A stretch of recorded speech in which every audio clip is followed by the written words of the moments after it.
Assalamualaikum warahmatullahi wabarakatuh. Perkenalkan, nama saya Rensi Febriantika, NIM 20332040. Saya dari Prodi Pendidikan Tari. Saya akan mempresentasikan hasil dari analisis saya tentang strategi kewirausahaan dan inovasi.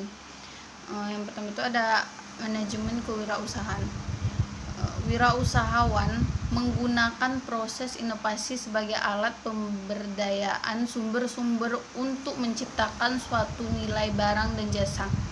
Proses inovasi dikendalikan oleh kreativitas. Kreativitas ini merupakan mata rantai antara pengetahuan, pengenalan, cara baru untuk mengombinasikan sumber-sumber dan proses pengembangan pengetahuan secara sistematis ke dalam suatu inovasi yang digunakan di pasar.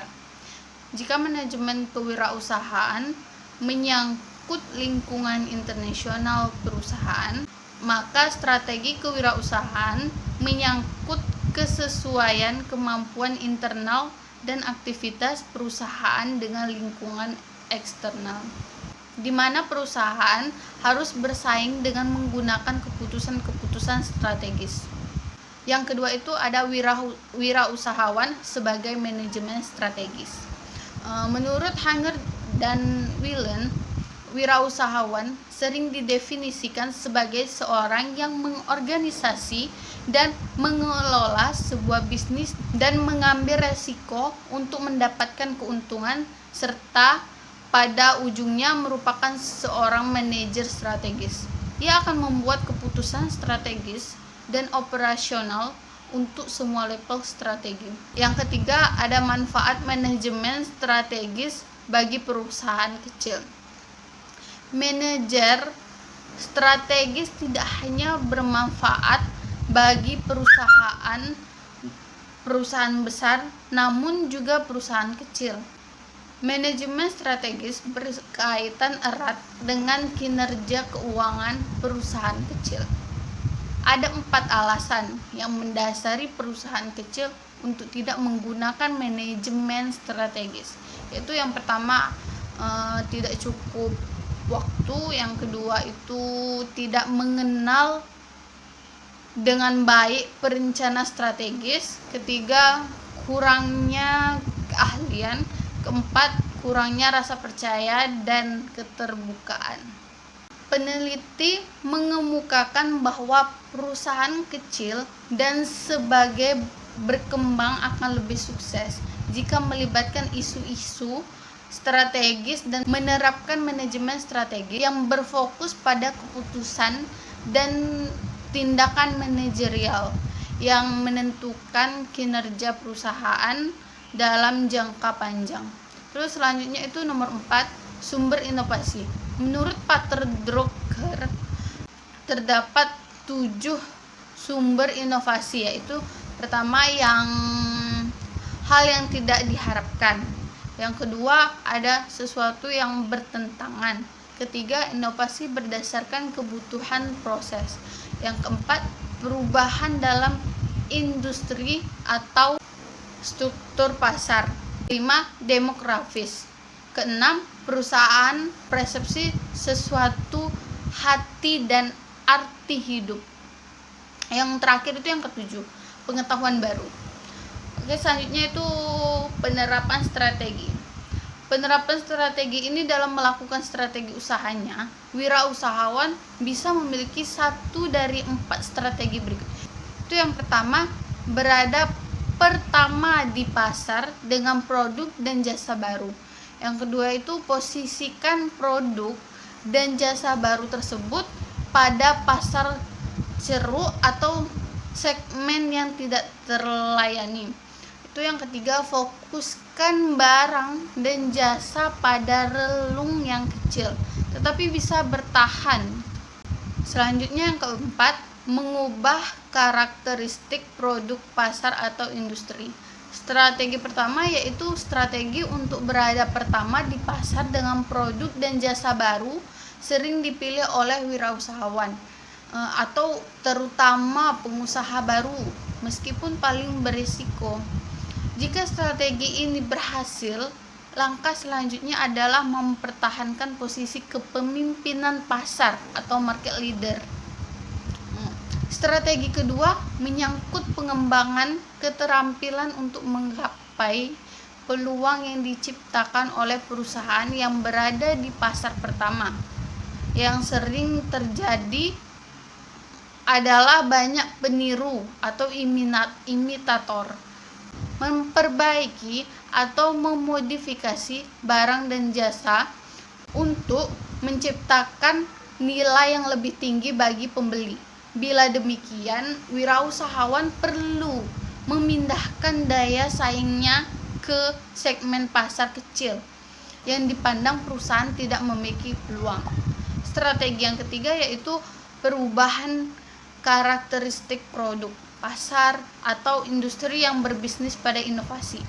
Strategi ini dilakukan dengan mengubah produk dan jasa yang sudah ada.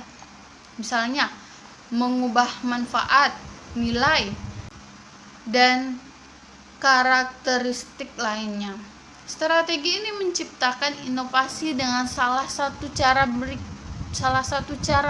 berikutnya itu yang pertama, menciptakan manfaat. Yang kedua, meningkatkan nilai inovasi. Yang ketiga, beradaptasi dengan lingkungan sosial dan ekonomi pelanggan. Yang keempat, menyajikan apa yang dianggap bernilai oleh pelanggan. Ada beberapa keputusan strategis yang diperlukan dalam kondisi pertumbuhan, yaitu mencakup hal-hal pertama, perubahan produk barang dan jasa. Kedua, strategi yang menyangkut penetrasi pasar, ekspansi pasar, diversifikasi produk dan jasa, integrasi regional, atau ekspansi usaha.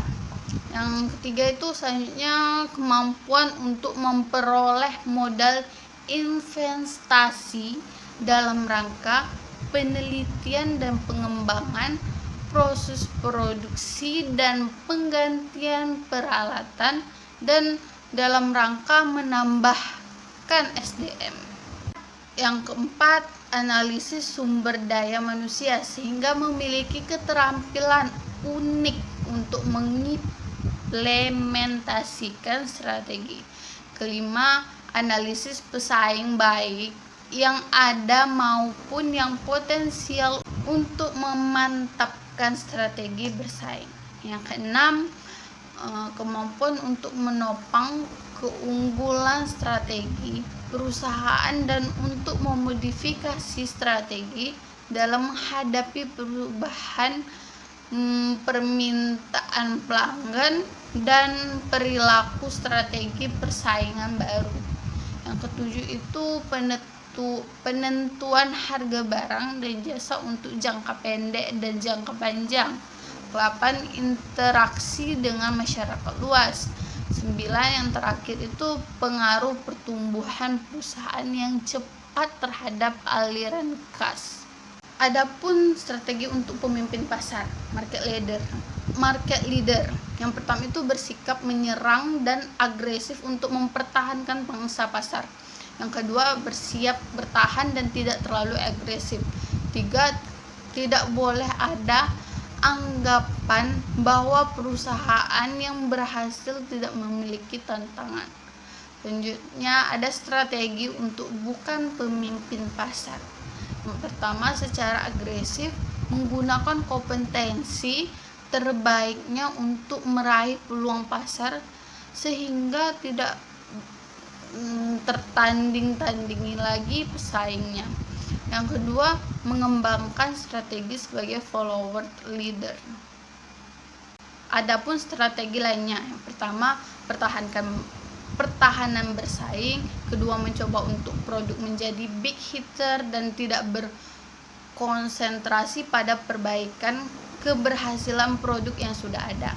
Yang ketiga, mengambil langkah positif dan proaktif untuk menguasai manajer kunci dan hasil teknik profesional yang selalu diikut sertakan dalam pembentukan keberhasilan perusahaan.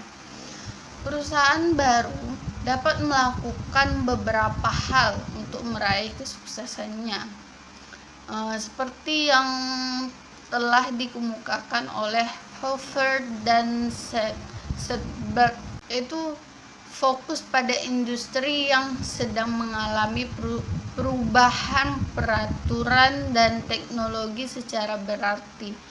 Kedua, mencari industri di mana perusahaan yang lebih kecil mempunyai posisi persaingan yang lemah.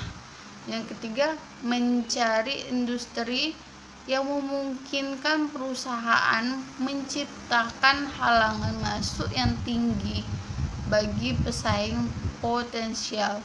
Selanjutnya, mencari industri dengan heterogenitas produk di mana produk tersebut relatif tidak penting bagi kesuksesan konsumen.